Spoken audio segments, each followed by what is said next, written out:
So, hello nurses.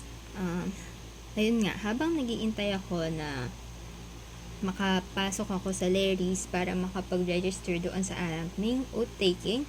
So, let's talk about this muna. So, quick kwento. So, nag-post kasi ako ng video about sa pagpasa ko. So, may nag-ask sa akin, like, ano daw yung test-taking strategy na ginawa ko sa exam or some test-taking strategies na maya advice ko sa kanya. So, you know who you are kapag napanood mo to.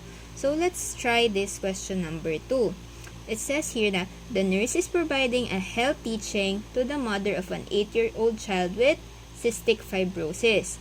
Which of the following statement is made by the mother would indicate to the nurse that the need for further teaching.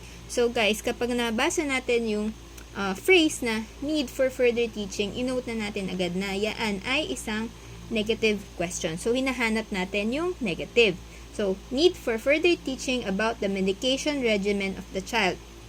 So, ano nga ba nangyayari sa cystic fibrosis? Diba ito yung merong thick secretions ng bata. Now, let's focus on the question being asked. Diba, ang tinatanong dito, need for further teaching. So, let's read the choices. A, my child might need an extra capsule if the meal is high in fat. B, I'll give the enzyme capsule before every snack.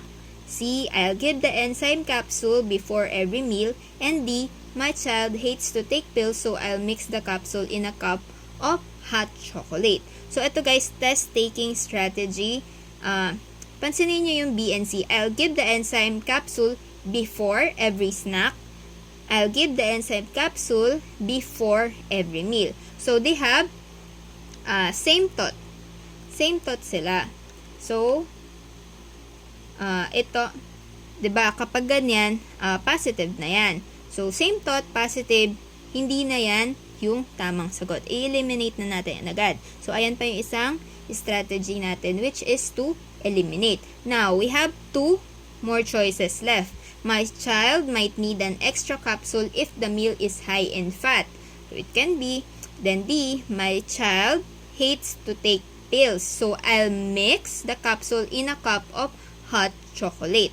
Now, diba lagi naman natin tinitake note, hindi lahat ng gamot ay pwede mong ihalo sa pagkain. So, now, letter D is negative. Therefore, letter D yung ating sagot.